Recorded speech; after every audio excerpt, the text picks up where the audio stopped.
under the LGBTQ spectrum. So with that, let's kind of dive into it and get started. I'm also joined here. Let me introduce my colleague Joy is here with us as well today. If you could go to the next slide here. We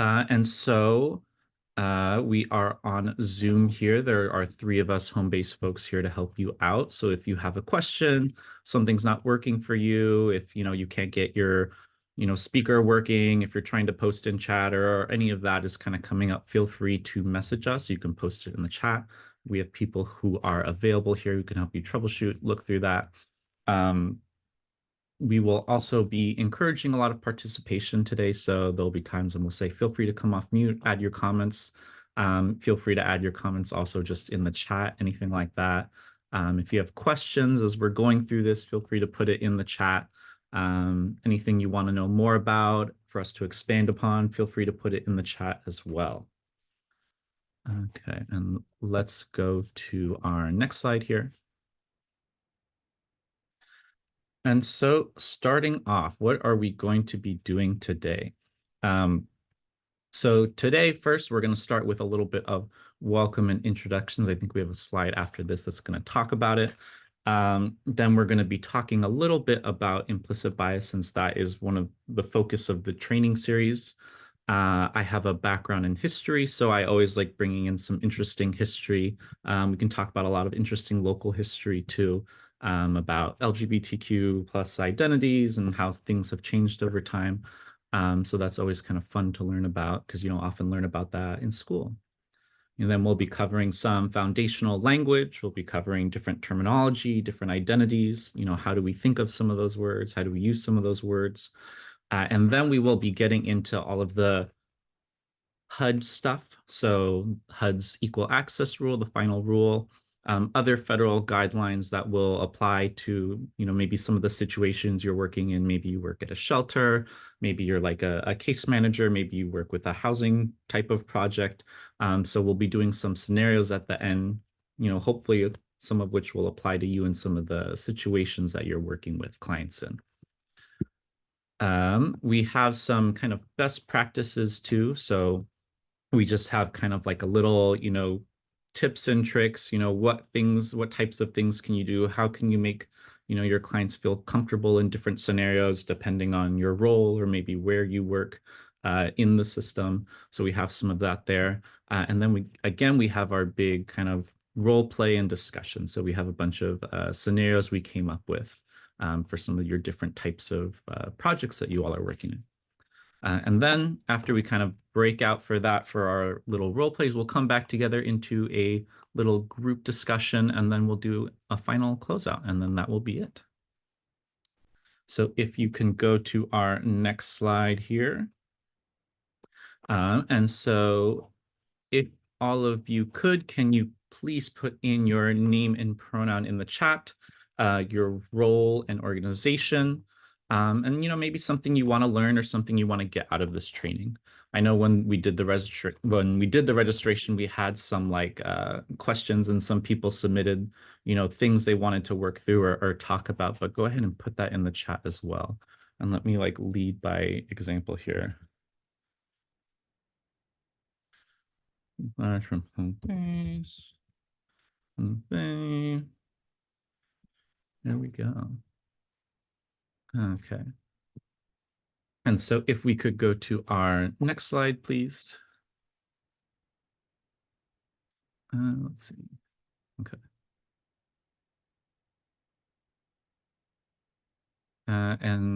So the first thing we're going to be kind of covering and giving an intro with is this aspect of implicit bias. So again, I think this is like the second part in your series that's been talking about implicit bias, or a focus with implicit bias. And so we're going to cover a little bit of that and how that integrates into some of what we're talking about here today. So if you could go to our next slide here. Oh, here we go. We have a fun transition for you there. But we have some examples here kind of starting off. But often how I like to kind of describe or kind of talk about implicit bias, right, is it's something that operates at this level in our brain, and it can often be difficult to articulate or even to kind of understand, right? For us to understand our own types of biases that we have. And the reason because of this is because it happens before before it's often at a level of in my brain, I'm talking about it consciously, or even in a way where I'm able to verbalize it, right? And so we kind of have some examples that we threw kind of here on this slide. But one example I like to kind of give about implicit bias and kind of my processes, how I kind of think of it and what kind of comes up for me is there was one time I was doing a training. It was actually a training very, very similar to this one. Um, and we were trying to bring in this one attorney who worked for like a legal defense, kind of firm or agency or whatever. And so I was emailing, this attorney or whatever, and the attorney, was forwarding me to someone else. And when they both came to the event, I was like, "Oh, we have this attorney and this attorney's assistant with them today." And that was very funny to both of them because they were both colleagues and one of them was not their assistant. And she was his female colleague. Um, and she was like, he would love it if I was his assistant, but I'm not his assistant, I'm his colleague. She kind of said it like that, in a funny way. And we kind of used it as this like example. And then we talked about it a little bit, right? So I'm like, well, why did I think that this person was a woman, right? Why did I think that this attorney was this other person's assistant and not his colleague? And I'm thinking about it, I'm like, well, I only interacted with this person through email, right? And I saw the name. I look at the name. Is that like a name I would think of as being like a name for a woman? Not necessarily. Okay, so it wasn't the name thing. I didn't do it on a name basis. I'm thinking about like, well, what other interactions did we have, right? Is there something that she said? Is there something that the other attorney said? So I'm kind of going through all of this, right? But walking through this, right, that's me trying to examine these types of unconscious attitudes and beliefs I might have. Like, why did I think this person was his assistant, right? And so kind of as we go through some of this information and some of these materials, it's always, I think, important for us as, people who are providing services to others, right, to think about what kinds of biases we might have and how that might impact, how we're working with clients, the things we might, try and connect them to, the things we might think are important to offer them, how we kind of talk to them, right? All of that's going to come into play. And so if we can go into our next slide here. So when we think about, combating bias and thinking about implicit bias, there's that really famous like Harvard has like an online test. Some people have done that. It's one of those things where, you look at different people's faces, and I think it's relating to kind of race and it's relating to, what is your, opinion of this person? And the person's face flashes like very quickly and it's trying to get you to think about, or it's trying to test your initial perception of race. Right. And so when we're talking about implicit bias, actually, when we're talking about the human brain, a lot of studies actually show that the first thing, at least here in America and in Western society, you notice about a person is their race and their gender. Right. So those are kind of the top things we typically think of when we think of implicit bias and trying to combat it. But for strategies for combating bias, right? One thing is you want to be aware of how you're perceiving things, right? Often, when I talk about implicit bias, I also like to talk about, we have all of these things, all of these aspects of our lives that we've been socialized, like from the beginning of our life to kind of just accept or kind of that have been hammered into us, day after day through like movie after movie, through interaction after interaction. And they're so commonplace that you just kind of accept them and forget about them, right? They just is something that moves to the back of your mind. But as you kind of bring them to the front of your mind, you kind of build your self-knowledge. You ask yourself, well, what are the assumptions I'm making? Right. And so like in my kind of example, right, I asked myself, well, what are the assumptions that I was making? Like, did I make that assumption based on the name? Was it because of the person's gender, or was it because I had another conversation where, someone told me they were their assistant, or what is it, right? And so I asked myself those types of questions. Okay. Does anyone have any questions about any of that before we move on? Is that something that you've kind of talked about before or heard before? I think maybe in one of your more previous trainings. How do you feel about that? Like thumbs up if that's kind of like something you've heard and kind of know and have talked about before. We have some thumbs, we have some nods. Okay, good. Okay, well, let's get into our next portion here. And so the next portion that we are going to talk about, it's a little bit of a gender sexuality like 101. So I'm going to give you a lot of the gender and sexuality studies I did in college in a very short amount of time. And so the first thing I like starting with is I like starting with a lot of history. So we're going to cover that history. Hopefully some of it is new and interesting to you. Feel free to ask questions about any of it. We can expand on some of it or any of that. But let's go to our next slide here. And so when we talk about, or when I talk about, gender and sexuality, the first thing I try and start with is this kind of quote from Bell Hooks: "Our struggle is also a struggle of memory against forgetting." And I start with that because so much of how gender has been expressed over history throughout time, so much of how sexuality has been expressed throughout time, we're not really taught, right? Like, how much do you really learn about, gender and history in high school here in America or in your like sex ed class or even in your history classes, right? Like, not much. When I had my like health class, right, it was one of those, they show you the nasty pictures and then they throw condoms at you. Like that was my experience. I didn't learn any of this. Probably very similar for a lot of you, right? And when I'm thinking about my history classes, right, we had to learn all this history, which wasn't very interesting to me, didn't always feel like super relevant to me, right?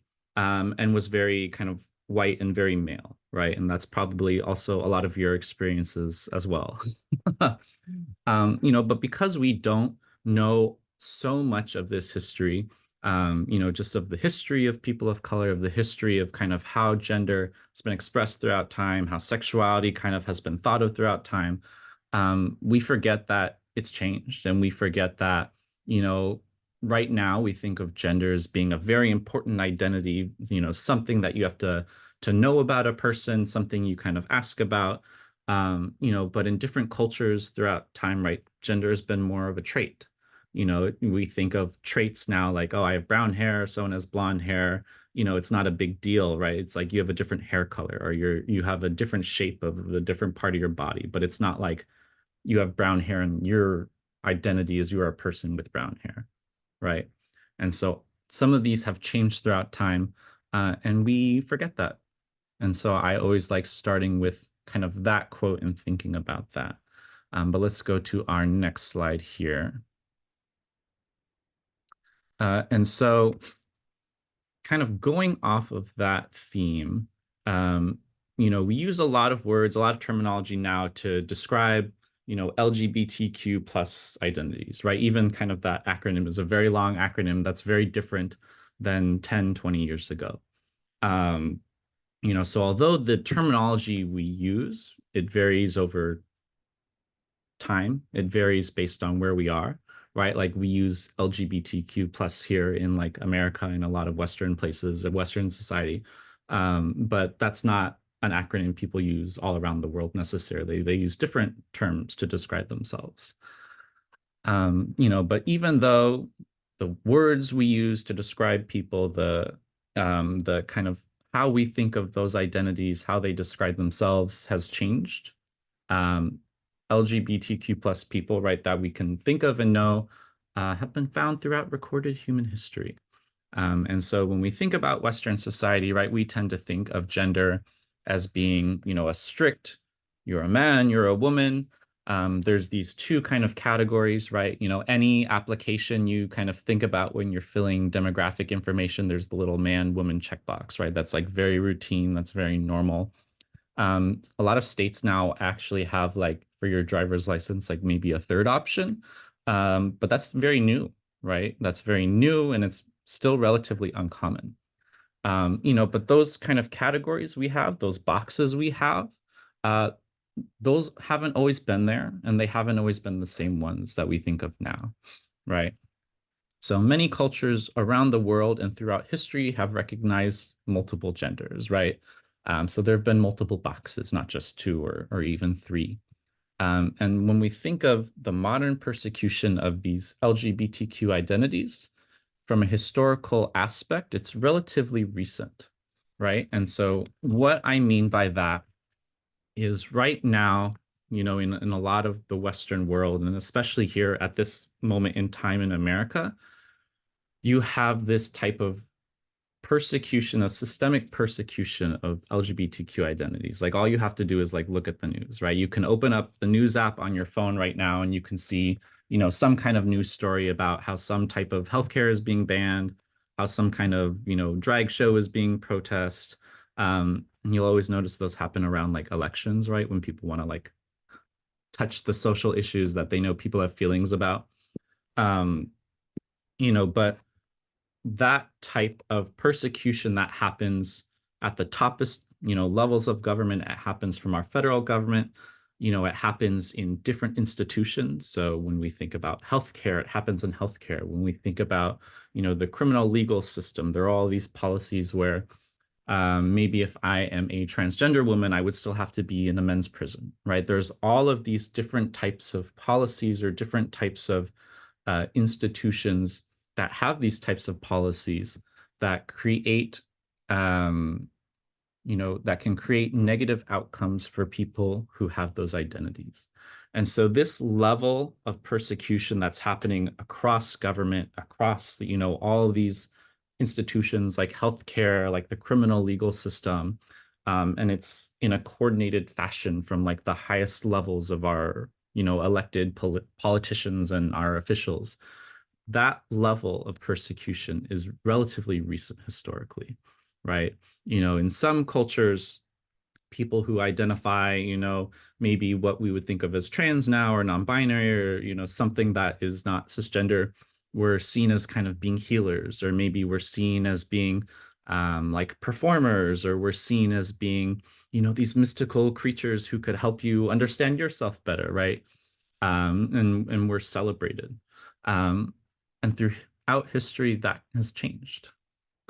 And so for all of you as people who are providing services, as people who are potentially working with clients who identify as LGBTQ, what this means is that because of these, the history and everything that's going on right now in the news, everything people are reading about, all of these different policies that make it harder maybe to access healthcare, some of the clients you work with, they might have a distrust in the institutions, right? They might have a distrust in you as someone they see as, oh, you're connected to this government who has been saying these things. You're connected to, this field of healthcare that has been saying these things. And so when you approach, a client that you're working with, this context is going to be very important, right? Because it's going to change how you're going to interact with them. But let's go to our next slide here.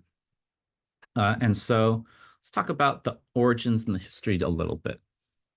So when we look at very kind of early history of when racial categories were first created, what we think of now as race, that wasn't always a category, right? So when you had a lot of imperial powers who were starting to go out and get colonies and try and colonize different parts of the world where they were expanding their empires, they created this classification called race, and they used race to say, well, we, as white people in Europe, we as people who are having these empires, it's okay that we have slaves, or it's okay that we have these colonies where we make people, send us back all of their, resources because they are a lower class of a race, right? So early scientists and, early kind of politicians and early, government leaders, right, were pushing this idea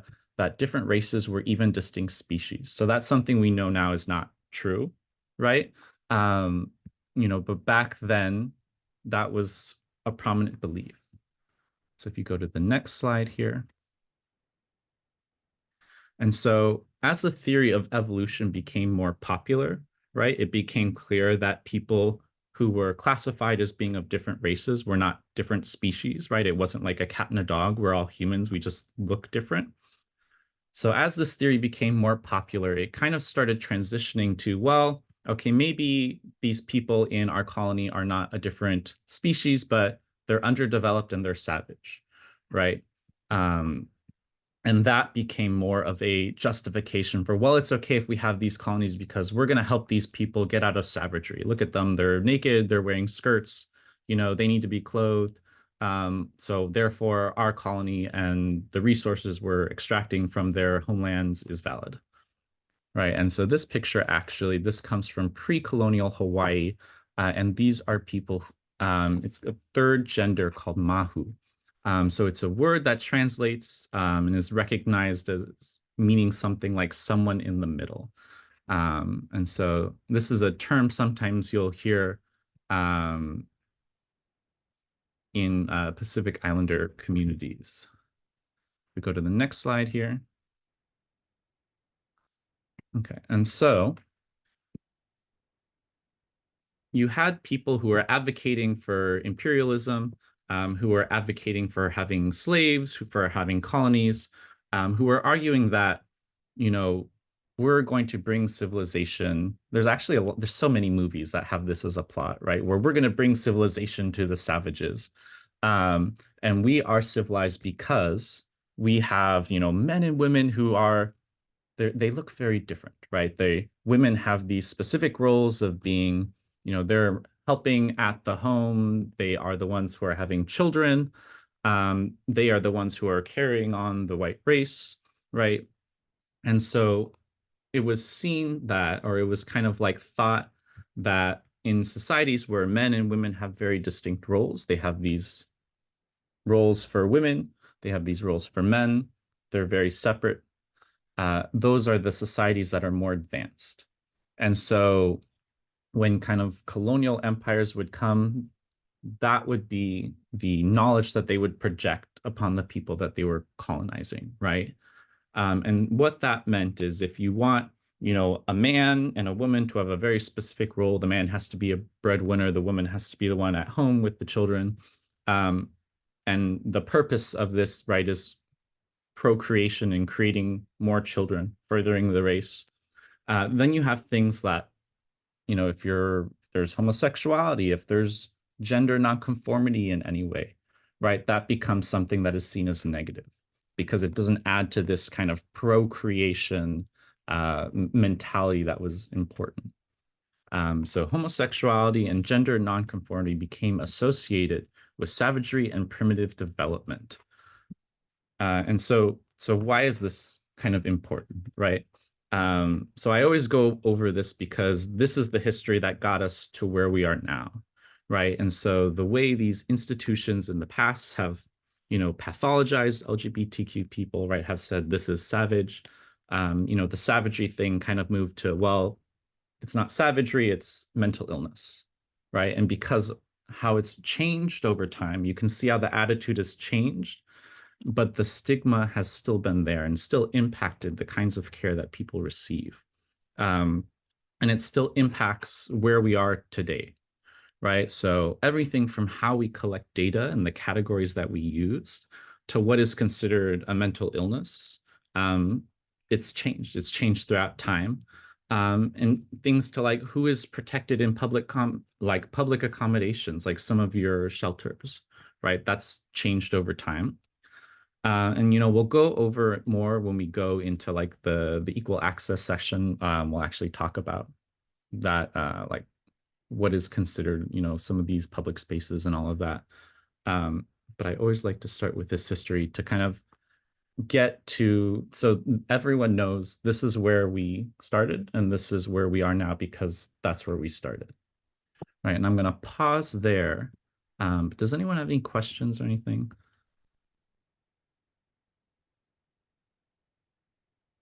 Is that interesting? Did we learn something new today?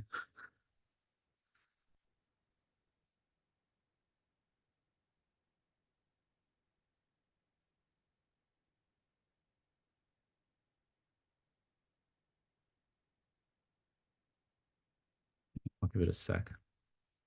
Yeah, but what's kind of interesting too, when I first did this, when I first put together this presentation, I talked about, colonialism and how colonialism impacted how, gender developed in different places, right? When I first put it together, I would use the example about how within the British Empire, they developed a penal system where it started, basically it became illegal to, if you were homosexual or if you were, trans, or if you exhibited gender non-conforming expression, right? That was like a few years ago when I put that together.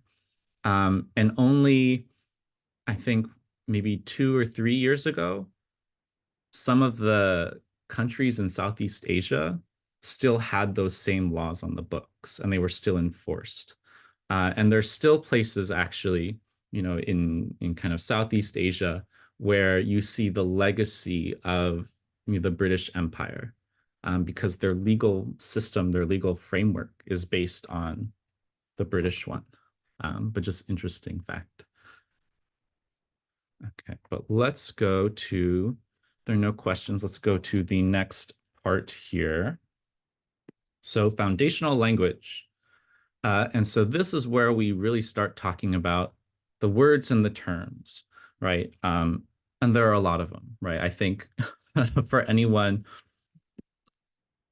excuse me, um, for a lot of people, right, it can be difficult to keep track of, well, what terms should I use? How should I refer to someone? What words do I, use in this situation? Like, is this a negative term? Is this a positive term? Like, what that can be very confusing because it often changes very rapidly, right? But let's talk about some of these. So if you can go to the next slide here. And so that's also my kind of like forewarning that some of these are going to change. Some of these are going to change over time. And so when we talk about these now, it might be different in a few years. So one of the first word we're going to talk about is sex assigned at birth. So sex assigned at birth, is something that is designated by, or designated when someone is born, right? And it's typically designated by some kind of medical professional, right? But the way that sex is designated at birth, it's typically based on someone's external anatomy. So the doctor, you see a lot of those like movies, right? Well, the baby comes and the doctor's like, it's a boy, right? Or it's a girl, or whatever they kind of say. That's based on anatomy, right? And so when we think about sex assigned at birth, some of you actually might collect that on your intake form, or it might be on your intake form, I'm not sure. That doesn't necessarily align with what we would think of as gender identity. And so what is gender identity? Typically, and I'd be curious for all of these words that we're going to go over too, if any of you think about them differently or have different definitions for them. But typically when we talk about gender identity, I think generally most people think of it as like, what is your innermost concept of how you think of your gender, right? Maybe this is like a man, or I identify as a woman. Maybe it's I identify, non-binary, gender fluid, kind of whatever it is. It's how do I as an individual perceive myself, and what do kind of I call myself, right? And so there's this identity aspect, and identity in the sense of how is this individual identifying themselves to you? And that will be really key when we're talking about equal access. So how individuals perceive themselves and what they call themselves. One's gender identity can be the same or different from their sex assigned at birth. And we'll talk, I think I have a graphic here. I'll talk a little bit about sex assigned at birth more too, because that's really interesting. And then gender identity is often different than what we call gender expression. So gender expression is how are you expressing yourself? And there's all these different ways when you think of how someone can express themselves, right? There's all these different ways. It can be my clothing. It can be my hand language.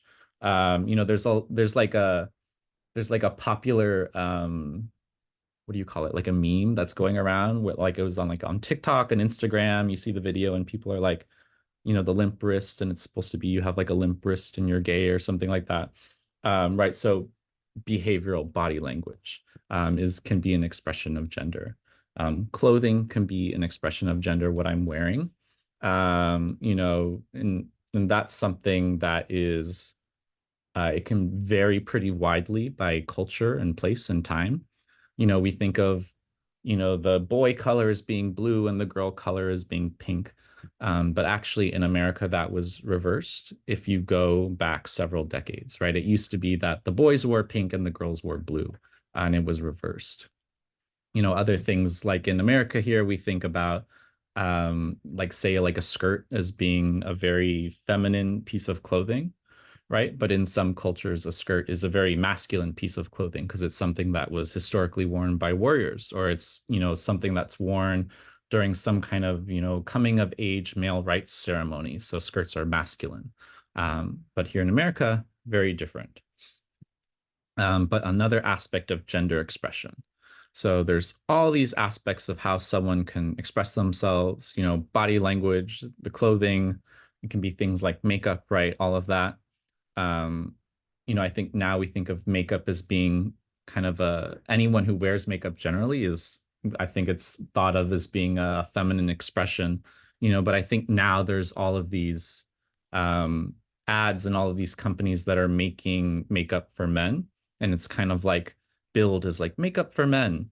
Um, right. So even that we can see it changing like right now in Western society.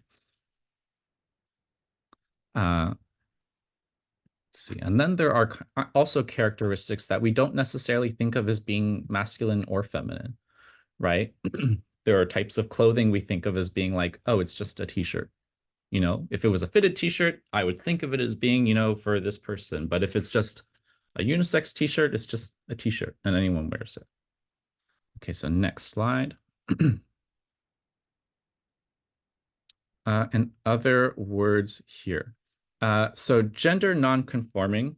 A lot of people can think of this or think of this term differently. I think some people think of it as an identity, and some think of it purely as a description, right? As someone being gender nonconforming. They may describe someone as gender nonconforming, but others will say, I identify as being gender nonconforming.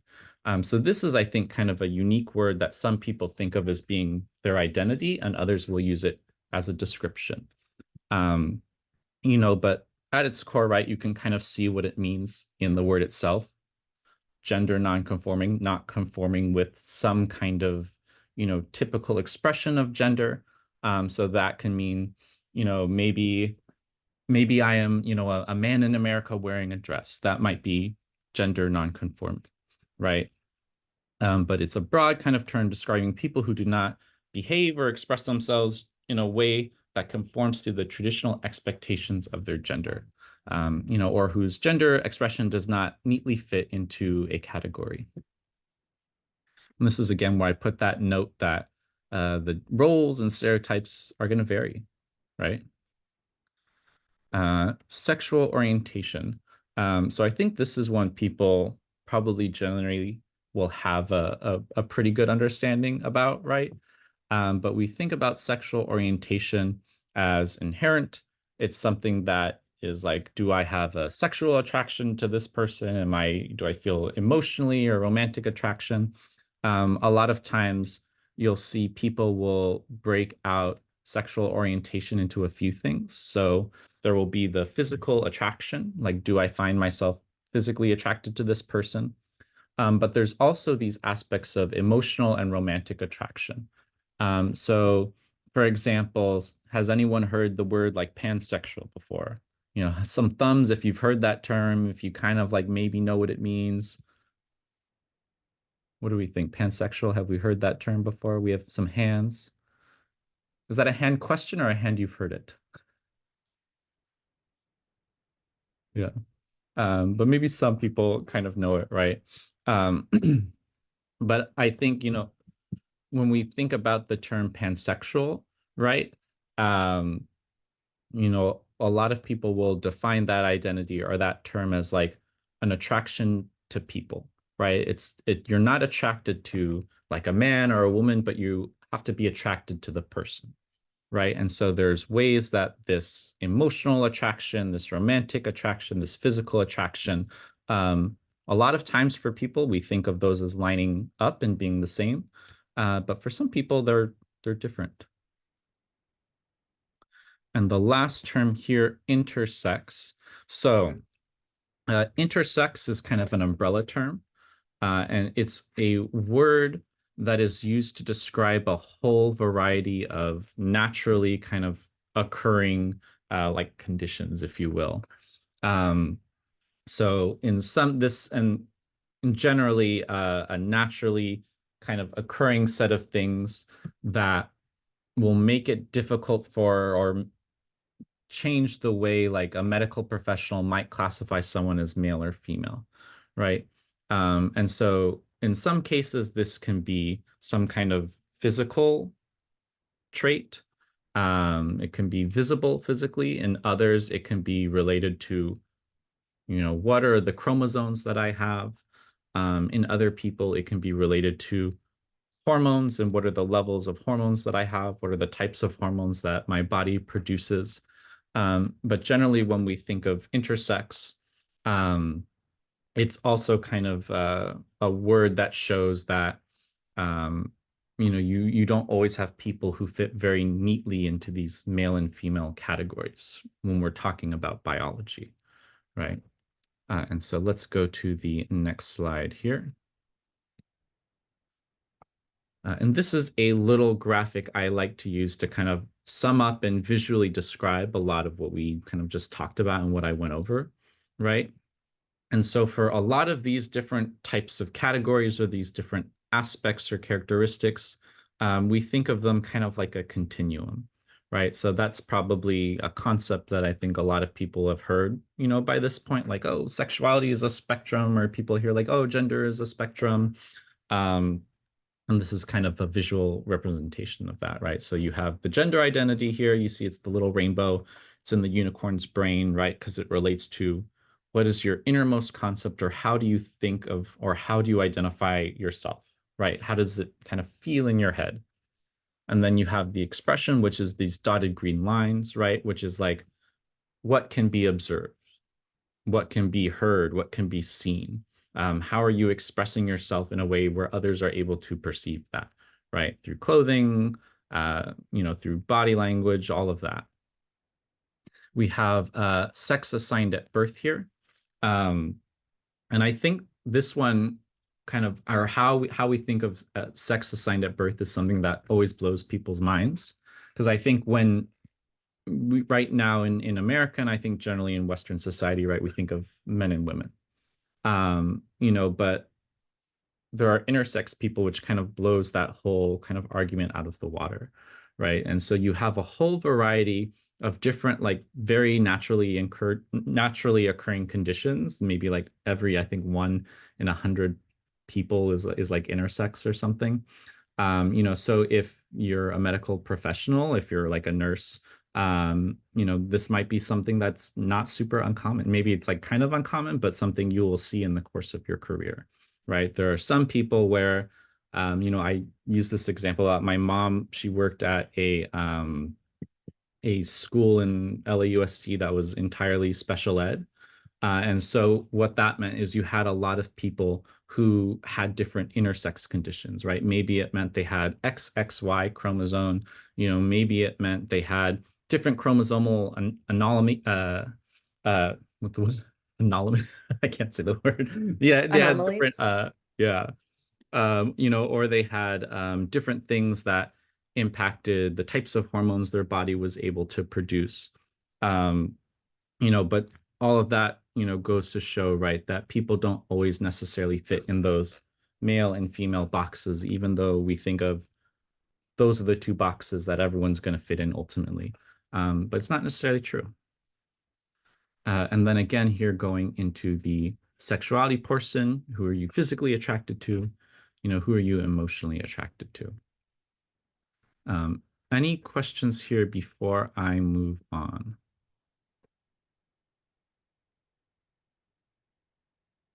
Yeah. Do we think that, does anyone have, any other words or any other terms, we feel like are important to talk about or describe or kind of define here?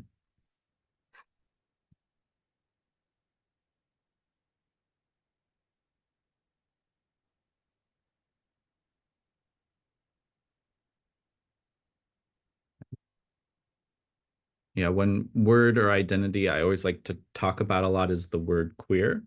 So, right, like I identify myself as being queer. And that is a word to a lot of people means very different things.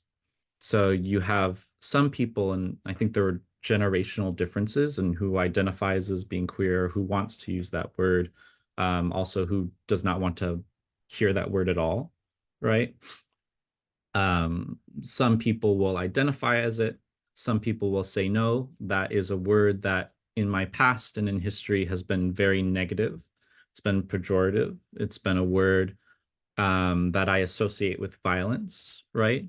And then you have other people who will say, well, that is a word where if I'm calling myself that, it can't be used against me as something negative because that's what I'm calling myself, right? And so that's kind of a process or a concept people will say, I'm reclaiming the term or I'm reclaiming the word, right?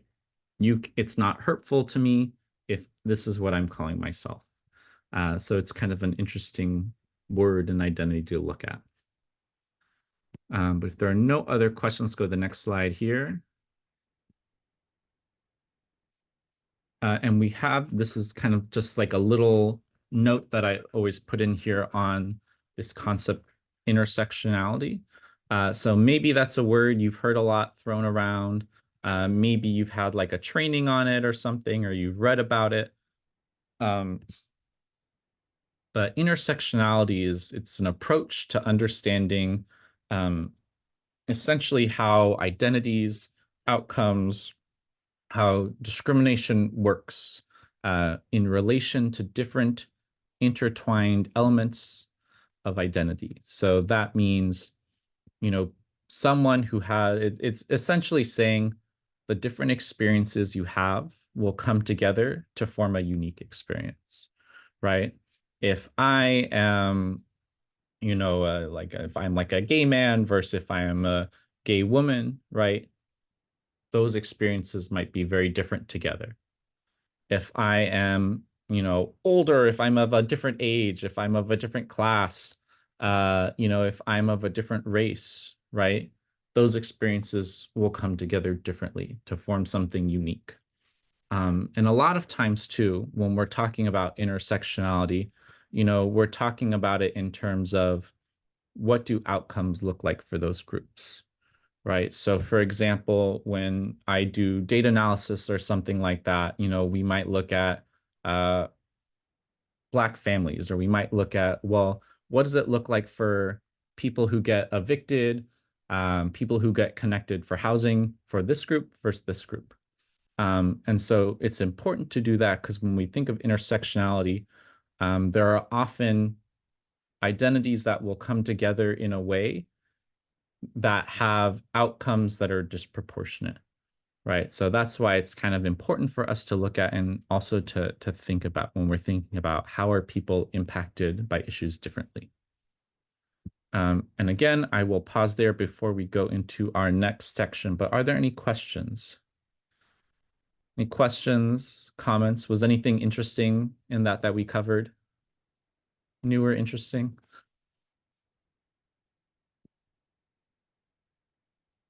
Let me look at the chat here.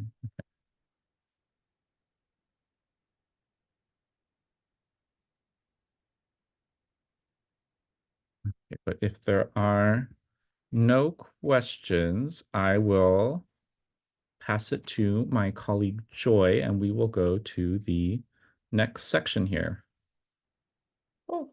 Thanks, Nick. And Sarah, if you could switch to the next slide, please. Awesome. Yeah, so I'm gonna just walk us through some slides on the 2016 Equal Access Final Rule itself. So in September of 2016, HUD, the Department of Housing and Urban Development, publish the equal access in accordance with an individual's gender identity and community planning and development programs rule, known as short as the Equal Access Final Rule.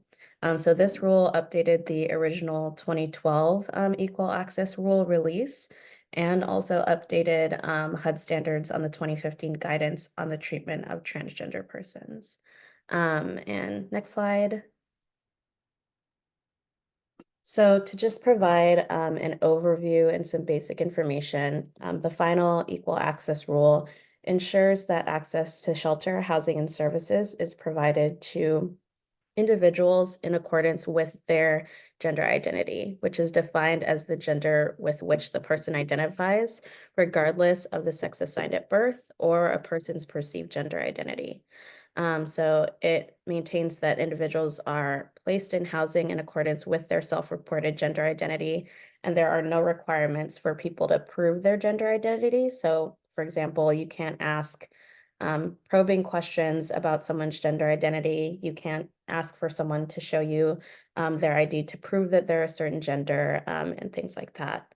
So the rule also applies to all recipients and subrecipients of HUD funding, including all CPD programs and those agencies who administer said programs and services provide temporary and emergency shelter and housing programs. So different CPD programs include the Home Investment Partnerships Program, Continuum of Care or COC program, the Housing Trust Fund program, Housing Opportunities for Persons with AIDS or HOPWA, ESG or Emergency Solutions Grants, and Rural Housing Stability Assistance Program. And another thing that the rule requires is that policies and procedures for each agency and program must align with this rule to reflect its requirements. And I think we're also planning to share some resources and additional information on this as well after the training in the follow-up.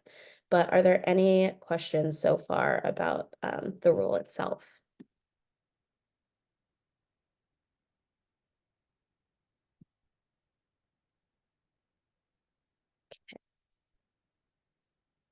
Next slide, please. All right. So following the 2012 release of the rule and 2016 updates to the rule, it continues to be applied inconsistently. So some of the disparities that have shown up are pretty stark, as you're seeing on the screen. And we wanted to go over some from the US Transgender Survey. So it was last released in December 2016. And I believe they're working on an update currently. It is the largest survey examining the experiences of transgender people in the United States. I think it was approximately 27,000 respondents from all 50 states, Washington, D.C., different territories, so American Samoa, Guam, Puerto Rico. And the survey reflected sort of like the ongoing disparities and patterns of mistreatment and discrimination against transgender and gender nonconforming people, rooted in the sort of patterns and logic that Nick presented previously. So notably, we pulled out that 63% of transgender people reported that none of their IDs had the gender or name they preferred using. 23% experienced housing discrimination, such as being evicted or denied housing due to being transgender. 33% of folks who answered the survey who saw a health provider in the past year reported at least one negative experience, including harassment, assault, or refused treatment. And 30% of folks who answered the survey experienced homelessness at some point in their life. And I think we can go to the next slide. And just to share a couple more examples in real life cases in regards to the equal access rule violations and discrimination, we wanted to touch on an example of shelter discrimination. So in January 2016, the Center for American Progress released a study specifically focusing on discrimination experienced by transgender folks seeking access to shelters. So this study consisted of 100 phone calls to homeless shelters in Connecticut, Washington, Tennessee, and Virginia by test callers who identified themselves as transgender women seeking access to both women's shelters and general shelters.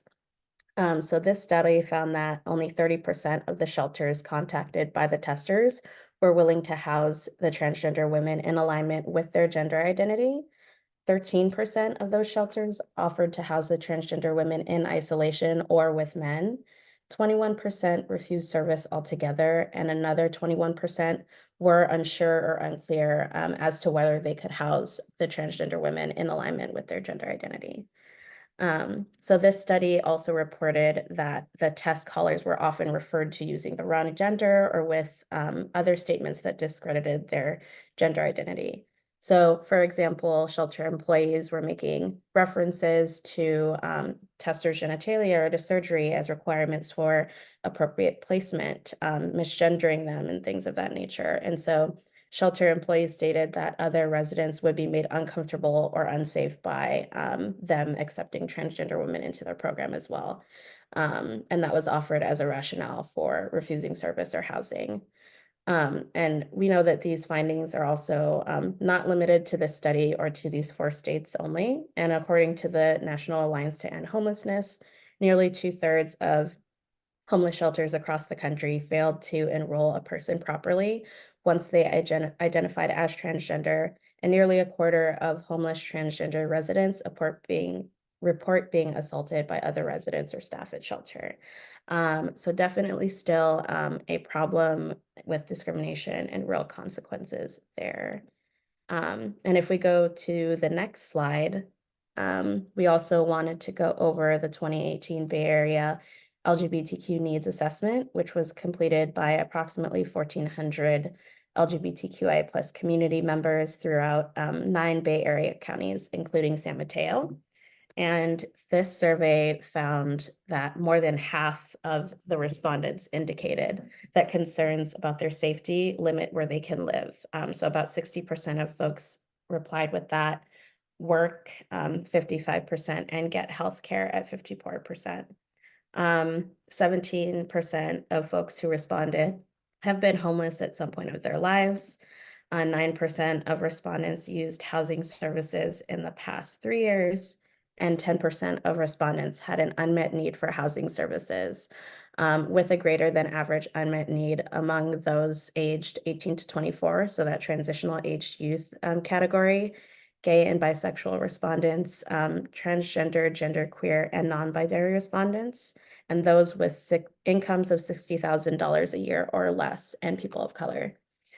So that is also a place where intersectionality comes in and the problems that we continue to see. And the survey also found that close to half of the respondents do not get what they need from housing and services when they do access it. And this was especially true for transgender, genderqueer, and non-binary respondents, and those who have experienced economic hardship. So not having a place to sleep for the night, not having enough food to eat, to buy basic necessities and things of that nature. And the majority of these survey respondents also said that having access to LGBTQIA plus specific housing services was important or critical to their housing stability, and relatively few, around 17%, reported accessing LGBTQ specific services. So we've shared these examples and statistics in the past few slides to emphasize the importance of the equal access rule. As we see and know, discrimination against LGBTQIA folks in accessing safe shelter and housing programs continues to be an issue in the United States. And by following the equal access rule, it provides framework so programs can help end this trend of discrimination and provide LGBTQIA plus access to safe and respectful shelter and housing programs in alignment with their gender identity. And Sarah, if we can go to the next slide. We just wanted to provide a quick note on implementation and what that would look like to implement the rule effectively. So this essentially means creating safe shelter and housing programs, serving people in alignment with their gender identity, and ensuring that all people have access to dignified and respectful services. We do see that discriminatory issues are taking place, but we are also seeing incremental improvements. And since these issues are still occurring, ongoing training and education is necessary to ensure safety and equal access to services for all people. So again, we wanted to reemphasize that the Equal Access Rule amends HUD's definition of gender identity to clearly reflect the difference between someone's self-reported and actual gender identity versus perceived gender identity, so that service providers can ensure compliance with this rule and serving folks in alignment with their own identities. Next slide. So to further go into sort of like self-identifying gender, the definition of gender identity is the gender with which a person identifies. So this is regardless of the person's perceived gender identity from people around them or their sex assigned at birth. And so perceived gender identity is you're essentially making assumptions about someone's gender from others based on their appearance, behavior, or as identified in any documentation someone has.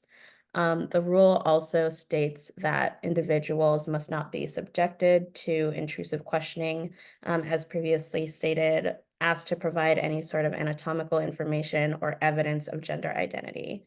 And the rule added the words identified in documents to make clear that the identification of gender, sex on an individual's IDs might be different than a person's actual gender identity. So on this slide, we can see an example of that differentiation. So actual gender identity, I am a man versus perceived gender identity, you seem like a man. Someone's actual identity as a man may be different than the gender or sex listed on their IDs or documents, and those documents shouldn't determine a person's gender identity. Someone's perceived gender identity is the gender with which they're perceived to identify with by other people. So other people are making assumptions and assessments about their gender identity as opposed to the gender with which someone actually identifies, their actual gender identity.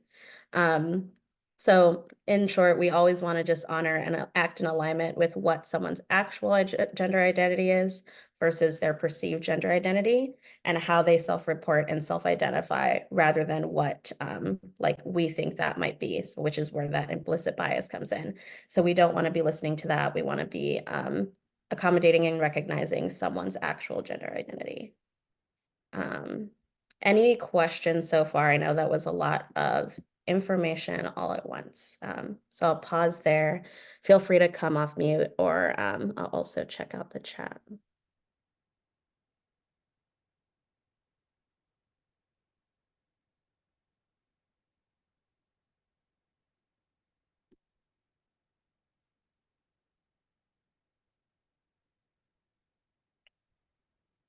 All right. I think we can move on for now, but feel free to put any questions that you have in the chat.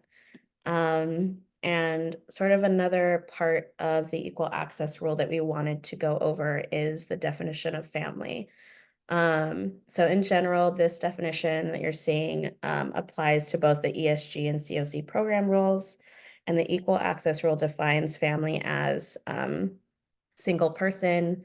They may be elderly, displaced, disabled, near elderly, or any other single person, or a group of persons residing together. And such group can include, but is not limited to, a family with or without children, an elderly family, a near elderly family, a disabled family, displaced family, or the remaining member of a tenant plant family. So as you can see, it's a pretty expansive definition that includes a bunch of different examples. But I think the main takeaway here is that family is family regardless of marital status, actual or perceived sexual orientation, or gender identity. So this means that any group of people that are presenting for assistance together with or without children, irrespective of age or marital relationship, must be considered a family. So as long as they are presenting together for assistance and they're identifying themselves as a family, they're considered to be a family and must be served together as such. So further, a recipient or subrecipient receiving funds under the ESG or COC programs can't discriminate against a group of people presenting as a family based on like their view or assessment of the composition So if it's just like two adults presenting together as a family, or one adult with like 3 children, both would be considered families if they're presenting for services at the same time, altogether. So yeah, age, disability status, marital status, gender identity, is irregardless of the definition of family as defined in the Equal Access Rule. Um, are there any questions about this language in particular?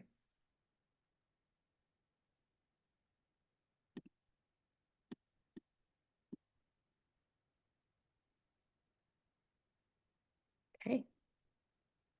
Um, let's see. And then Sarah, if you can go to the next slide. We wanted to also provide some examples of scenarios of families that the Equal Access Rule provides protections for. So a shelter wouldn't be able to separate teenage boys from their families. A program wouldn't be able to separate out or deny assistance to adult men that present as part of the family. So for example, fathers, uncles, the mother's boyfriend, etc. A shelter housing program may limit assistance to households with children, but it can't limit assistance to only women with children. So for example, if it was a single father with children, they would still be able to be considered for that housing program. If 2 adults are presenting together as a family for housing, um, these HUD-funded programs must serve the 2 adults as a family and may not require proof of marriage or limit assistance to couples in a heterosexual relationship. And additionally, a housing program can't reduce the size of a family because one child is in foster care. So if a child is currently in foster care or being placed there, they would still be considered part of the family under the Equal Access Rule. So all in all of these scenarios, all members of each family unit would be considered part of the family and have to be served as such. And we can go to the next slide. Right. So something that we see also comes up frequently when we're talking about the Equal Access Rule is addressing privacy concerns. So the rule states that all placements including admission to facilities that require any sort of shared sleeping or bathing quarters shall be made based on an individual's gender identity. So in place of a health and safety exception, after admission to a program, a provider may take non-discriminatory steps to address privacy concerns raised by residents and occupants, so long as they're not restricted to and do not isolate or segregate transgender, gender nonconforming occupants. So some ways that this can be addressed is through different policy adjustments, such as the use of schedules that provide equal access to bathing facilities. Some programs implement privacy screens to address concerns while still protecting rights through the Equal Access Rule and things of that nature. So we wanted to share a note on that as well. And to wrap up this section, on the next slide, we'd like to elevate the county's commitment to equal access. So we recognize that understanding LGBTQIA plus access issues in housing is an important part of ending homelessness. And we wanted to raise up that the County of San Mateo is committed to promoting housing first and client-centered practices and approaches to working with folks experiencing homelessness. And Housing First is an evidence-based approach to ending homelessness in which programs are accessible to the most vulnerable people. And an important part of a Housing First system is access. So ensuring that all people feel welcome, included, and safe and able to access programs.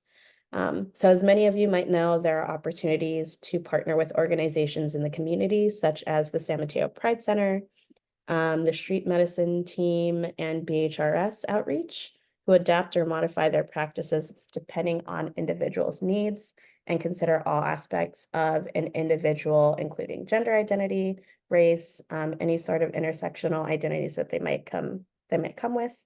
And there's been great success collaborating with these local partners for healthcare needs and referring to ongoing healthcare housing providers that will best cater and serve client needs.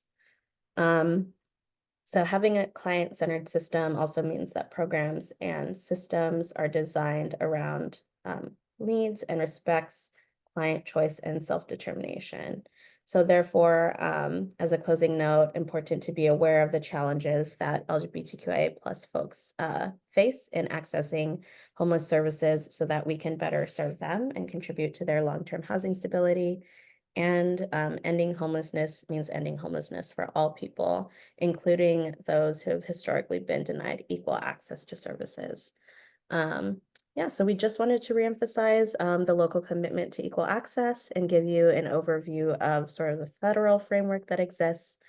I think it is time for a break as well. So I think we can go ahead and give y'all 5 minutes. Maybe we could come back at let's do 2:18. And then we will be covering some best practices and role play activities. Thanks, everyone.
Okay, hello everyone.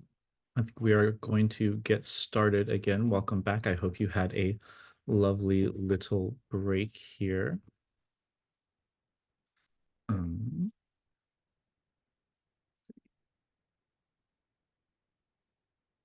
okay, so this next part we're going to be getting into. I saw there were some questions in the chat. I was just reading through it while everyone was kind of at our break. So I'm hoping we can address all of these questions here. People were asking about resources, intersections of being unhoused, BIMPOC identities, mental health, people asking about different resources they can connect folks with, uh, gender specific facilities and stuff, all of that. So I think next year we're going to get into that. Um, and in terms of resources, actually, one thing I will plug really quick. So Joy was mentioning the San Mateo Pride Center. So for those of you who are wondering, like, who can I, excuse me, oh my God, like, where can I refer some people that I'm working with? Where can I refer clients? Where can I get more information about services, about resources? The San Mateo Pride Center, I'd say, is going to be a really great local option for all of you. They have a bunch of services that they provide themselves. So they do like case management stuff. They have like counseling, mental health services. They have different like support groups, peer groups. I think they do like some housing navigation stuff as well. But they have all these great services they provide, and will be able to probably connect slash refer you to other places, or make connections. So just real quick plug before we go in. But let's go into this next part. So best practices for discussing gender identity with clients. And hopefully some of these questions that you're all kind of coming with. So let's go to the next slide here. And so what I did here is I divided some of these different kind of tips and tricks, best practice types of things into different kind of like different roles that you might be in, right? And so the first one is outreach, engagement, and assessment. So I myself, I used to be like a community health outreach worker. So what that meant is we would go into the different bars, clubs, we'd go into sex clubs, sometimes just like finding people on the street, and we do a lot of testing. So we did testing services, we did kind of other connections to basic, medical kinds of services.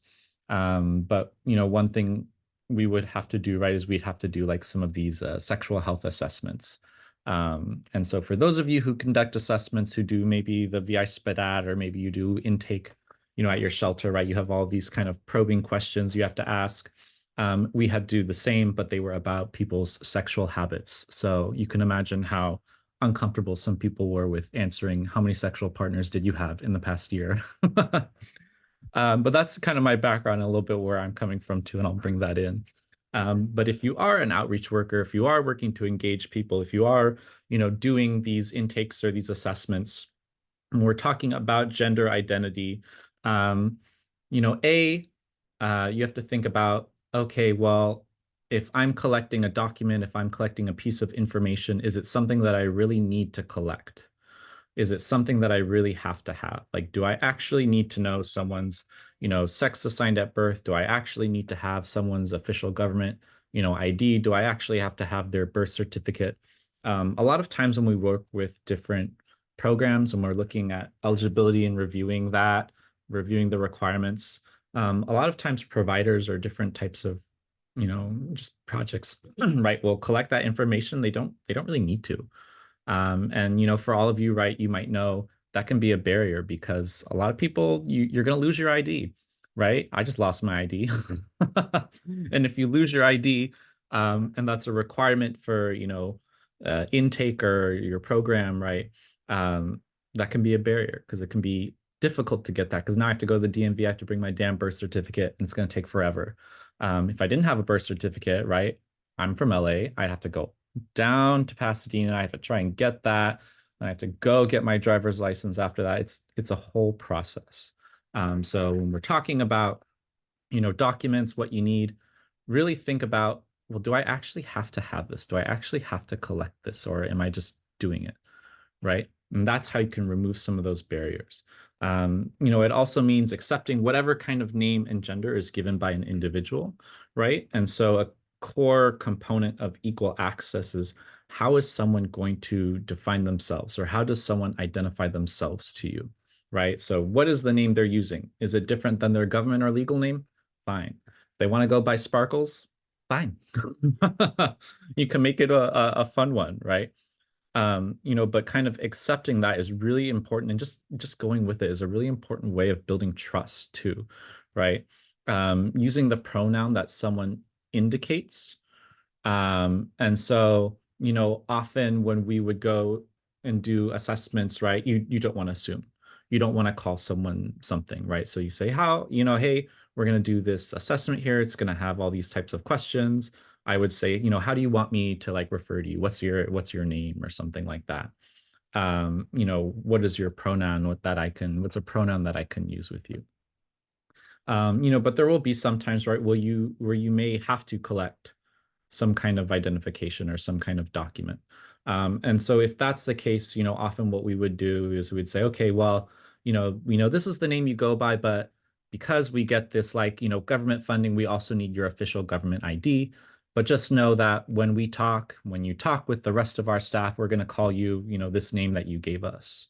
Right. And so on your intake forms and when you're doing your outreach work, that might mean you have like someone's name that they use in every day. It might be a lot of places already have like a nickname kind of field or a nickname thing that they'll use regularly. It might just mean making sure you go by that, and you can have another thing for well, I need this legal name now for this official, making sure I can get someone on benefits, or making sure I can sign someone up for this, right? We need that. That's when you can use that government name. But also when you're doing your client interactions, what's the nickname? What's the name they go by every day that you're going to refer to them by? And that might be different. Um, Other things. So if you are doing assessments and outreach, right, or you're doing intakes, the environment that you are doing those can be very important. And so when we would go and you have to think about too, like the questions that you're asking, right? Think about like, what would it be like for you to answer the questions that you're asking them with an absolute stranger? What environment would you want to ask those questions in or be in when you're being asked those questions? And so often when we were going out, to the clubs and bars and we were doing our little questionnaires, right? That meant I would go around the corner. I would go over here. We'd go in like a quieter place where, the people around wouldn't be able to hear, all the questions we were discussing, like how many sexual partners they had, all of that, right? We'd go around the corner and do that. And that would create a substantially different environment. And you're going to see that in the person you're working with in your client's body language, right? They're not going to be like looking over, like, oh, what is my friend doing over here? What's happening over here? Their attention's going to be with you, and you're going to get more accurate information that's going to allow you to work with them and serve them better, because you're going to get a better idea of what they might need. So environment, location can all be important. If you're at a facility, right, this might be or might look like, okay, well, we're doing our intake. Let's go here to this like, conference room to do the intake. Let's make sure we shut the door for this place when we do the intake. We're not going to do the intake in the lobby. We're going to do it over here. It can mean all of those things depending on, what does your environment look like? Okay, let's go to the next slide here. And so enrollment, kind of similar to when I'm talking about intake, right? So this could mean providing a private area to describe the types of services that a client may want. You can ensure their confidentiality like that, right? But you'll also get more accurate responses, because maybe you will get someone who will say, well, this is actually what I want or what I need, when you're talking about it in a private area as opposed to a more public area where people around, or there's the perception that other people could be listening in, right? Equal access and enrollment means, not asking for information or things that you don't actually need, right? Like, well, do I actually need to know the client's sex assigned at birth? Is that something that is, an eligibility requirement? Is it something that impacts how we give services for some reason? Or is what we really want to know just their gender, right? And how they identify themselves. And so kind of going to the question here in the chat. So if a project you have services, you have facilities, or you have something based on gender, right? Equal access at that phase means accepting the client whose gender expression, it might not fit what you think of as a stereotypical gender expression, right? And it means going with how does this person identify themselves? A lot of times facilities will have like maybe a men's area, a women's area, men's, bathroom, women's bathroom, or whatever. Equal access isn't asking you or isn't telling you or commanding you to create a whole separate area for every identity, right? It's not saying, well, you have this, men's bathroom, women's bathroom. You need to build a whole new facility for people who are non-binary. You need to build a whole new facility for people who identify as gender fluid, right? That's not what equal access is, telling you to do. Equal access says, what are the best kind of accommodations you can make with the facility that you have? And what is the client's choice, right? So if you are a facility that has gendered areas, right? It's letting the client know, hey, you said that you identify as non-binary, you said you identify as this. These are the facilities we have. What would you be most comfortable with? And letting the person know. Again, it goes back to that client choice aspect. If there is a way you want to work with someone to make some kind of accommodation, you can. Like say, for example, in shower facilities, right?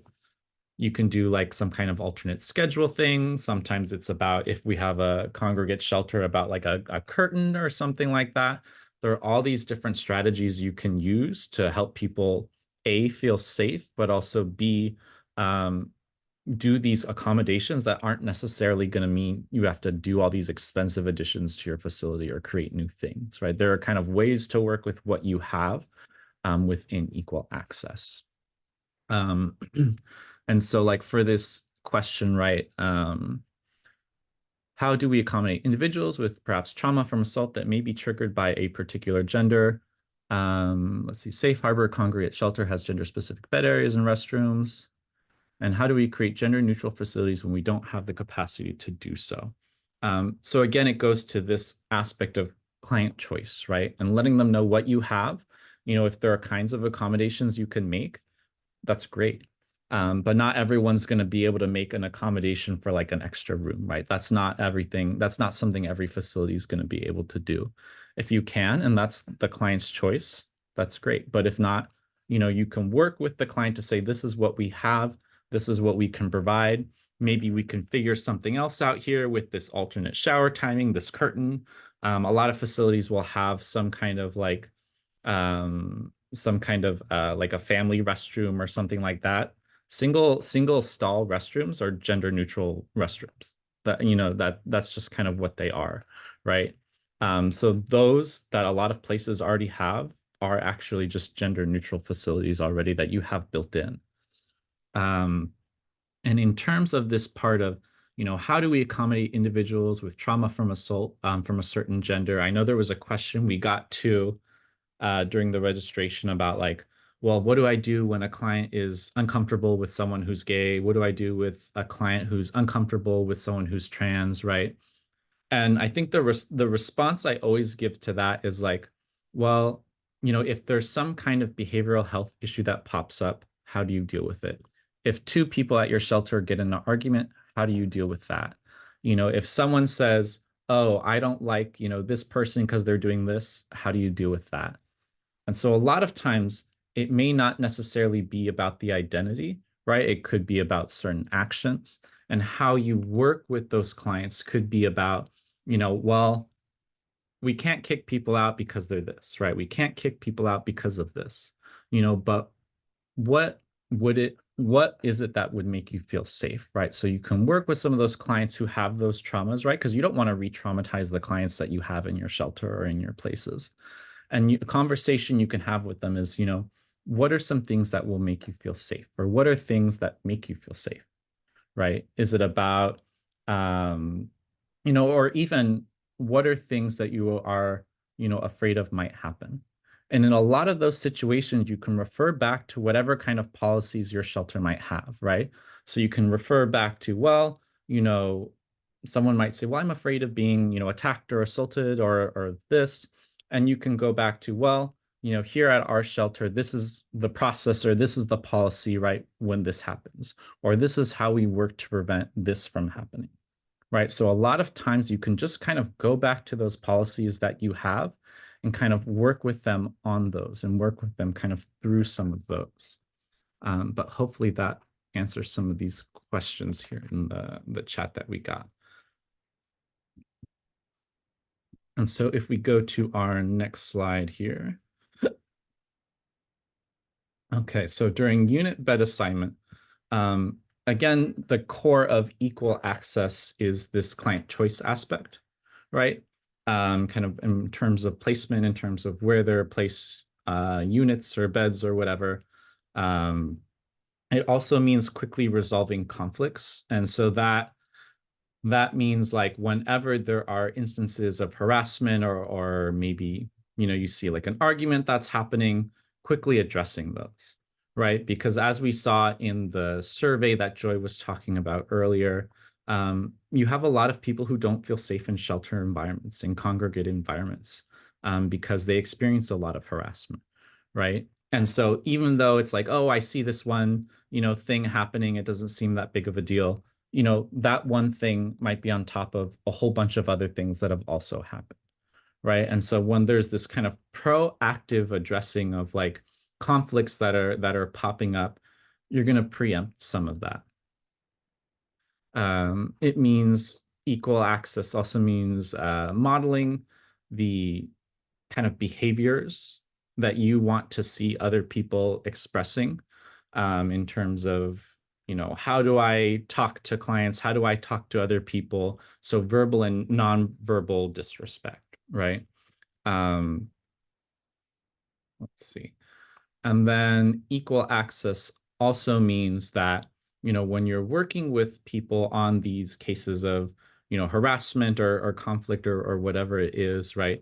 See if you can provide private space to allow the clients to discuss the issues related to this, you know, in a way that you want to create that environment of safety again, right? Because that's going to mean you're going to get more accurate information. You're going to be able to make the person feel safe when you're talking about it with them.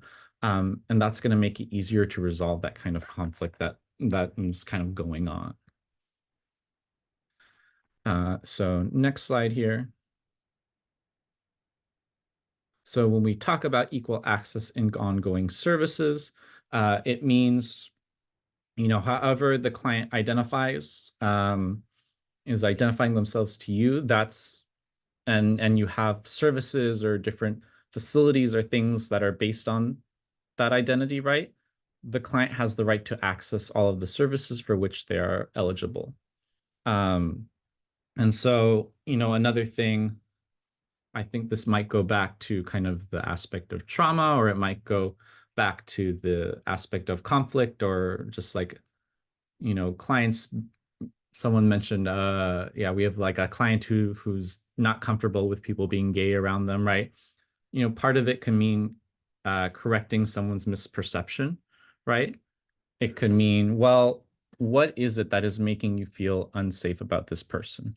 Or what is it that is making you feel unsafe? Like, what is the worry here? And how can we alleviate the worry of what you think might happen? So correcting clients' misconceptions that gender expression can create a safety risk. Let's see.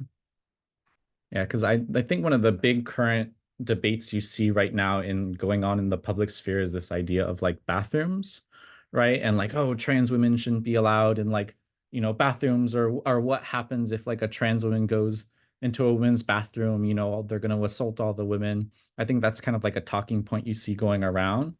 And a few things about that, right? Like the little gender sign on the bathroom is not going to prevent someone from going in and assaulting someone, right? Like it's just a door. It's not a magic door. It's a door. What's going to prevent someone from being assaulted right, is how do you prevent assaults at your facility? It's not going to be the door. So that is something that I think is really important to kind of remember, a concept to kind of think about too when you're having these conversations. Like, what is it that will actually create a safer environment? And so other things, equal access and ongoing services means ensuring that all clients understand that verbal and physical bullying are not tolerated, right? Because you want to create, again, this environment where people feel safe in. You especially for people who identify as trans, who are gender nonconforming, right? Creating that environment is so important, to making it so that they want to continue engaging with your services, so that they want to provide you accurate information about what's going on in their lives. Like if you're, if I'm a client and there's someone who's harassing me in the hallway and I see there's a staff member there, they're not jumping in. Like, why would I want to talk to that staff member later? Why would I want to share that story with my staff member when I feel like they don't care about me or like what happens to me? Right. So that's something to really think about. Let's see. And then let's go to the next slide here. And so equal access, how do you kind of do it at your agency? There's this aspect that's also this cultural shift, right? And making sure and having expectations that are clear and consistent at every level of the organization, right? So that means like, what kind of policies do you have when we're talking about some of what we were mentioning earlier, right? What are, you know, how are instances of harassment dealt with? How are instances of bullying dealt with? Are we doing that in a consistent way? Do all the staff at our agency like actually know what to do when there is a fight? Looking at all of those, making sure they're consistent and applied consistently, and that they're known. Because sometimes they're not known. Sometimes, the policies are just something that kind of like sit in a binder somewhere and no one knows where they are.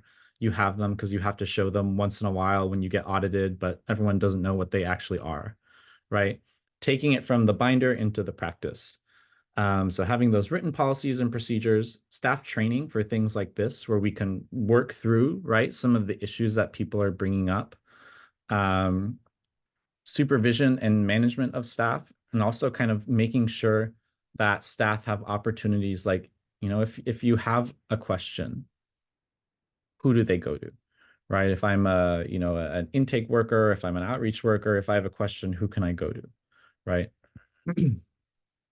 It means communication of expectations to clients, right? Equal access doesn't mean that people get like free reign to do whatever they want, right? Like I remember at another training, someone was like, well, what if someone says they, identify as a woman just to get in this like facility, right? Or to be here, with women to like assault them or something like that, right? What do I do? And I think from there, right, when you're talking about communicating the expectations to clients, you communicate to people who you're enrolling, these are the facilities they have, this is what it means, right? And when you think about what it would really take for someone to kind of enter a gendered facility in something they're saying they identify as, but don't really, it's going to be a lot of work for that individual. They're going to have to be consistent with talking about their gender identity in all of these different ways, in all of these different places. And for you, as like a staff, right, the expectation is like, well, if they're going to do that, that's what they're going to keep this identity. This is the identity they're going to keep. But at the same time, we also have all these policies on assault and all these different things on assault and harassment, that are going to be the expectation for all clients. Day-to-day interactions with clients. This is just kind of the language you use, how are you referring to people's pronouns and stuff like that. And how are you, referring to the name and all of that. Okay, and with that, we are ending this best practices portion. We have some scenarios for you. I think I went maybe a little bit over here. Yes, I went a little bit over. Um, and so what if we do it? Let's see, maybe we can do it as a large group discussion instead of doing breakouts, Joy. And so let's do this. Um, give me one sec here. We have a bunch of scenarios, and I am gonna put them, I think, really quick in like a Google Drive, in a Google Doc, and share that link. Does that? I think the one that we have is a shared link where people can view and download. Ah, So perfect. maybe, yeah, you Then should just be let's able to do share it. that. Um, yes, so it is. Okay. So perfect. Joy beat me to it. So what we're going to do now is we have a few scenarios here. I think some of these scenarios might actually get at some of the questions as well. But we're going to work through some of these and see how we would um, apply equal access to these scenarios or how we would handle them. So Joy posted a link in the chat here. Was everyone able to see that and open that?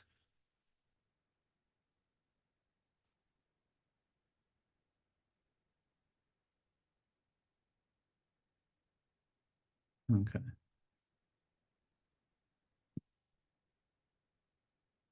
And so I think our most staff here working are most staff here like working at a shelter, is that right? I think that's what I saw on the registration. Can I get a thumbs up if we have like, shelter staff here that are with us? Okay, a lot of thumbs. Or just generally thumbs up if you have some kind of like shared facilities that are gendered or shared facilities. Can we get a thumbs up for that? Okay, some more thumbs. And so if you're looking at this, if you're looking at this first scenario, potentially this might apply to you, right? It's actually something someone posted in the chat. So we will say this is what is it? The Safe Harbor Shelter. So say you're a case manager at the Safe Harbor Shelter, and this, shelter has showers that are segregated by gender, right? And so a client named Aaron comes up and tells you that they don't feel safe showering at the same time as everyone else, and that they think they might be transgender. How do you make this client, Aaron, feel safe and assure their confidentiality? And so I am going to throw that question out to the group, to all of you. So, what thoughts do people have about how you can work with Aaron in that scenario?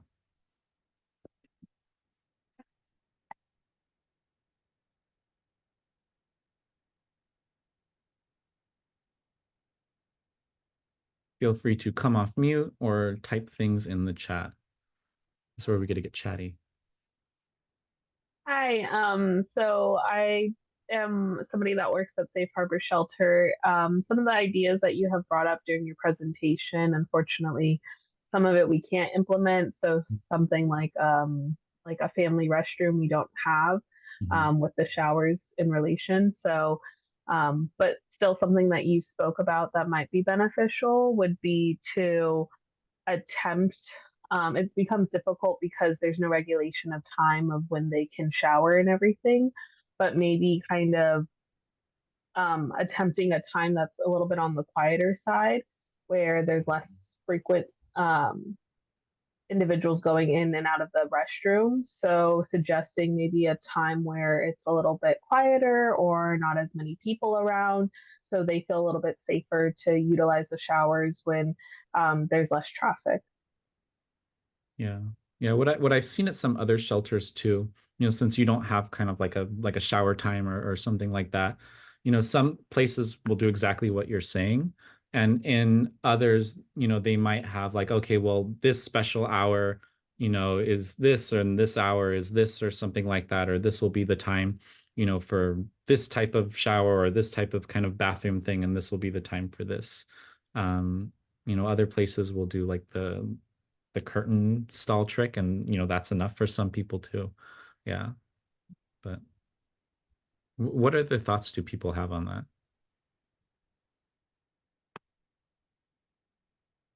Do we have a lot of people here from Safe Harbor?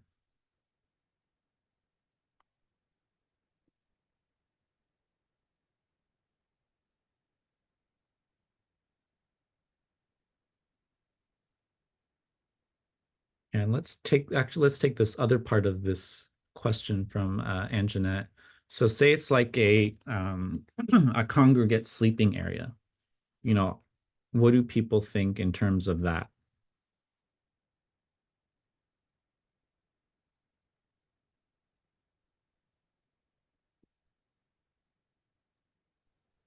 Sorry, is the question like how we can make them feel more comfortable if it's like gender specific?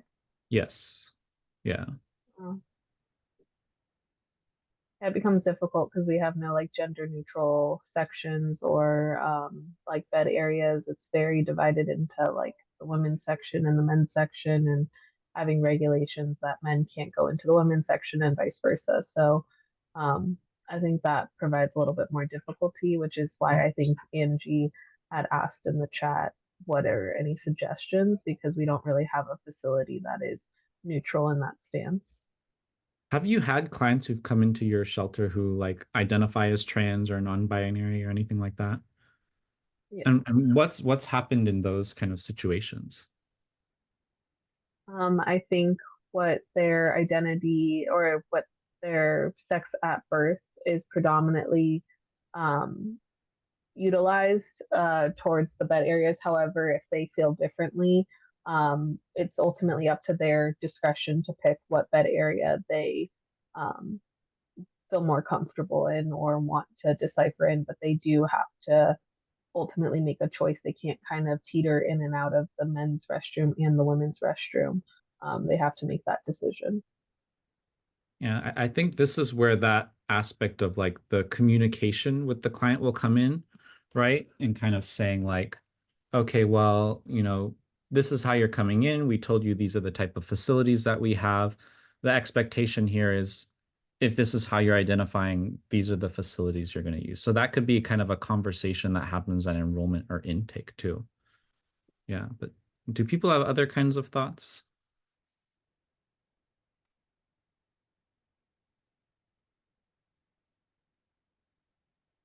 And David in the chat here put, if they're exploring their gender identity, then perhaps a case manager can connect them to resources. For example, the San Mateo Pride Center, right? They actually have a lot of peer groups and stuff.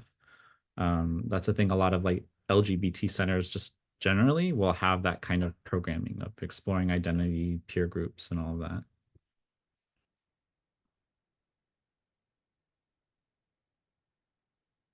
Okay. Let's look at one of these other scenarios. So if you look at scenario 3, let's talk about that one a little bit. So scenario 3, I run a domestic violence program that serves women. We house residents in 2 separate buildings on the same property.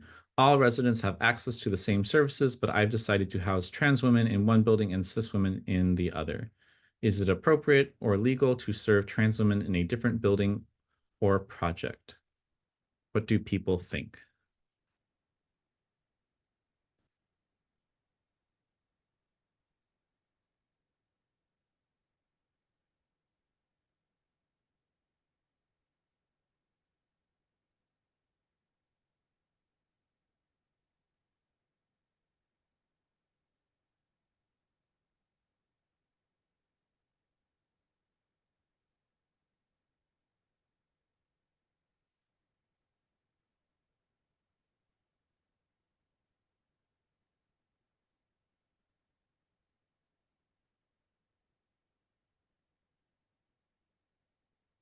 Any thoughts on this scenario?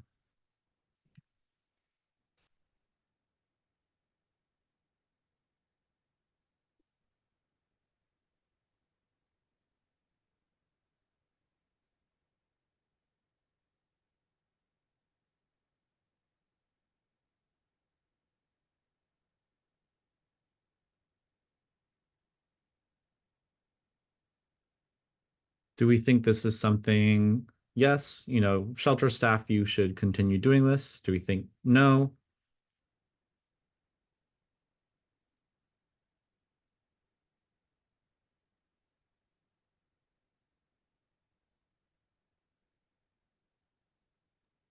In regards to the concept of safety, I think it could be beneficial. I don't know if there would be any like logistical legal reasons where somebody could uh, argue like the segregation of it, but I also know that it could provide some safety um, for the transgender women that may not feel safe in that full capacity. Um, but I don't know about legally if there's any stipulations. Yeah, what do other people think? So safety, you're mentioning here, Catalina, about like the safety of the trans clients, and they might feel safer in a separate area. What do other people think? Can we get one more person to chime in here?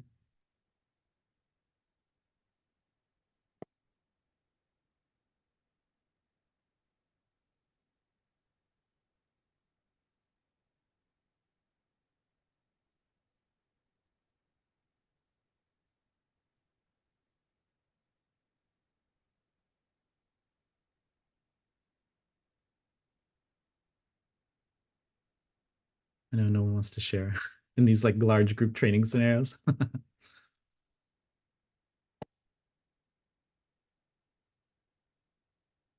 Okay. Well, let's look at that kind of what you're saying, Catalina. So, you know, thinking about equal access, right? The core of that again is the client choice. And so Joy was mentioning earlier, right, how HUD had one version of the equal access rule where people and a project can have these exceptions for safety, right? And that they updated it. And the reason why HUD updated it is because they found when all of these different, projects were saying, "Oh, it's a safety thing. It's a safety thing," it tended to be more a discrimination thing. And so that's why HUD says now, the big important thing is client choice. And so, if the client choice there is, okay, well, we do have two facilities, would you want to be in this one? If they're like, yeah, I would feel safer in this, separate facility, um, then it's the client choice, right? But it can't be something that's placed on the individual, right? It's not like you're forced to go in this facility. But again, I think maybe to some of what you were saying earlier, Catalina, right, is like how many people are going to have this extra this extra space, this extra facility. Okay. And let's go through. So we're, for the people who ask questions in the chat, I tried to get to some of those and kind of talk about some of those. Did you feel like your questions were addressed, and do you have anything else you wanted to ask or follow up on? If not, this is your moment.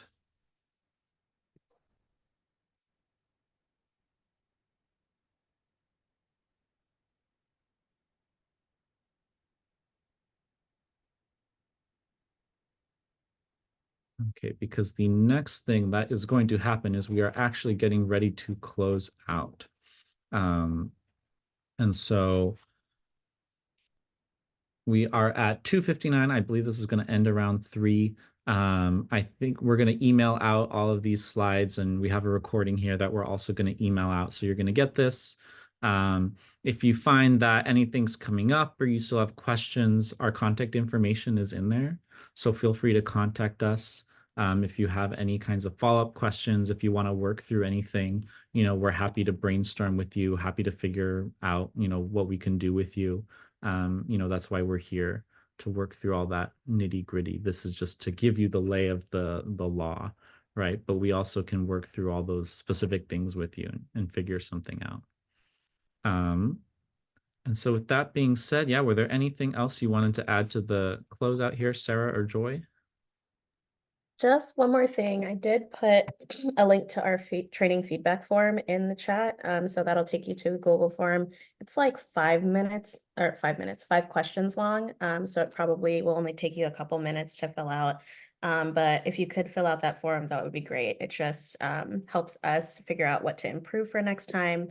And it's really nice to have feedback from you all who are receiving the trainings. So if you could take that, that would be greatly appreciated from our team. Perfect. Yeah, and if you still have questions, I'll stay on a little bit. But if not, the rest of this Wednesday of this hump day is yours and you get it back. So thank you for coming. Have a good day. Thank you. Thank you. Thank you.